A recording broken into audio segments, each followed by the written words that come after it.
Magandang hapon sa inyong lahat, lalo na sa ating guro na si Ma'am Buena.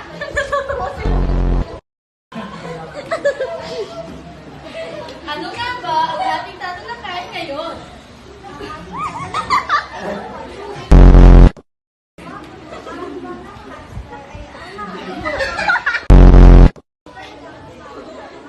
Ayun pala, ang